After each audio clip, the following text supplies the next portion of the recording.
Kaixo, Arantxa Mendoza naiz Tximonenako sukaldaria eta gaurkoan churrasko temperatura bajuan ingo dugu osagai hauekin. Olioa, pimienta, mostaza, gatza, baratxuriak, romero eta eztiarekin. Lehenik eta behin hartuko dugu olioa eta pixka bat botako diogu gainetik pegamento antzeko moduko zerbait itxeko. Gero ja, baratxuriakin hasiko gea.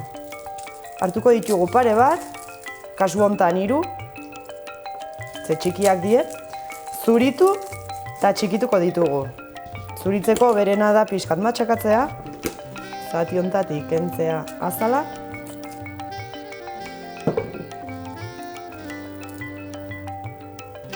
Behin zurituta, hurrengo pasoa txikitzea izango da. Hola, utzi dezakegu, o bestela txikiago. Gure kasuan txikiago ingo dugu.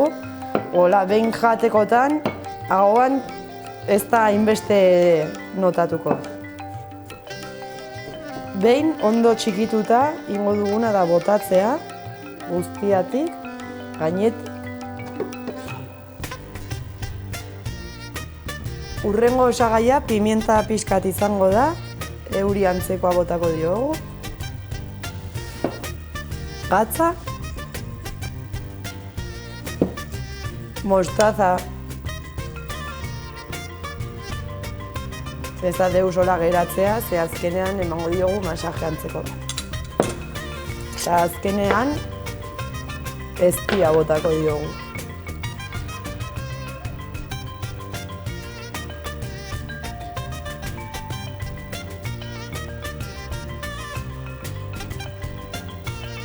Hemen daukagun eragia lakuntzako abeltzain batek ekarritakoa izan da. Abeltzain hau bere behiak Aralarko larreretan hazten ditu, modu estentsiboan. Berez, haragia oso saporetsua eta kalitate handikoa da, batez ere sostenigarria. Hola, jungo gean masajeatzen pixkanaka zapore guztiak barrura sartzeko, eta hau erabile dezakegu, churraskoa hartu dugu, baina baita ere egin daiteke behi saietxarekin.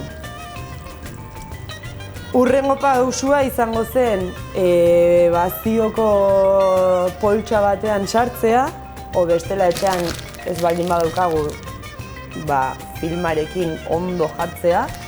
Eta labera sartuko dugu 18-20 orduz 70 gradutan. Bestelaz baita ere egin dezakegu 2-3 ordu 120 gradutan eta azkeneko 15-20 minutuak 200 gradutan doratu hori hartzeko, o urre kolorea. Behin churraskoa enbasatuta daukagunean, labera bagoaz. 70 gradutan jarriko dugu eta kasu hontan manual. Ze gehien ez 120 minutu dauzke eta gu beharko ditugu 18-20 ordu gutxi gora bera barnean. Sartuko dugu.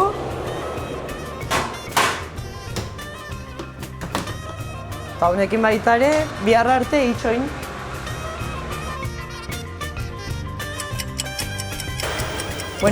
Hemen daukagu gure churraskoa 20 orduren ondoren. Eta, bakarri geratze da enplatatzea. Guk aukeratu dugu patata fristitu batzuk pixkat lodiak, baina aukerak ezberdinak izan daitezke. Barazkiak, arroza, o edonork nahi duen gustora jan dezala.